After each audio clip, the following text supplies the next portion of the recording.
কপাল খুলে গেল রিঙ্কুর, বেতন বাড়ল প্রায় দ্বিগুণ। লাখের গণ্ডি পেরিয়ে মিলবে এত টাকা। তিনি ব্যাট হাতে মাঠে নামলেই দর্শকদের মধ্যে বাড়তি উত্তেজনা পরিলক্ষিত হয়। তার একের পর এক বিধ্বংসী ইনিংস দলের জয় এনে দেওয়ার ক্ষেত্রেও গুরুত্বপূর্ণ ভূমিকা পালন করে। এমতাবস্থায় আলিগড়ের সদাহাস্য তরুণ এই খেলোয়াড়ের অন্যতম সদস্য হয়ে উঠেছে। তিনি আর কেউ নয়, রিঙ্কু সিং। গত মরশুমে গুজরাট টাইটান্সের বিরুদ্ধে রিঙ্কু 5 বলে 5টি ছক্কার মাধ্যমে জয় ছিনিয়ে নিয়ে আসার ঘটনা স্মরণীয় হয়ে রয়েছে আইপিএলের ইতিহাসে। শুধু তাই নয়, আইপিএলের মঞ্চে কেকেআরের দুর্দান্ত পারফরমেন্সের মাধ্যমে তার জন্য খুলে গিয়েছে জাতীয় দলের দরজাও। এদিকে চলতি বছরে সদ্য শুরু হওয়া আইপিএলে স্বমহিমায় রয়েছেন রিঙ্কু।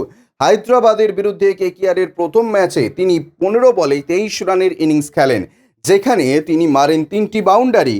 এমতাবস্থায় আগামী ম্যাচগুলিতে রিঙ্কুর কাছ থেকে মারকাটারি ব্যাটিং দেখার জন্য অপেক্ষায় রয়েছেন অনুরাগীরা। তবে তার আগেই একটা বড় আপডেট সামনে আসছে, সেটা জানার পরে অবাক হবেন প্রত্যেকেই। প্রসঙ্গত, এতদিন আইপিএলে কেকেআর তারকা রিঙ্কু সিংয়ের বেতন ছিল 55 লক্ষ টাকা, যেটির পরিলক্ষিত সোশ্যাল মিডিয়ায় সরব হয়েছিলেন অনুরাগীরা। মূলত রিঙ্কুর বেতন বৃদ্ধির দাবি করতেন তারা। এমতাবস্থায় তাদের জন্য এলো সুখবর, কারণ চলতি বছরে আইপিএল থেকেই রিঙ্কুর বেতন বাড়বে প্রায় দ্বিগুণ। হ্যাঁ, ঠিকই শুনেছেন, এবার থেকে রিঙ্কুর বেতন হবে 1 কোটি টাকা। এই প্রসঙ্গে জানিয়ে রাখি যে বিসিসিআইয়ের তরফে ইতিমধ্যেই কয়েকজন ভারতীয় ক্রিকেটারের আইপিএলে বেতন বাড়ানো হয়েছে। সেখানে রিঙ্কুর পাশাপাশি রয়েছেন আরও 3 জন ক্রিকেটার। তারা হলেন রজত পাতিদার, জিতেশ শর্মা, সাই সুদর্শন। জানা গিয়েছে রজত পাতিদার থেকে শুরু করে জিতেশ শর্মা ও সাই সুদর্শন প্রত্যেকেরই বেতন বৃদ্ধি করা হয়েছে 55 লাখ টাকা।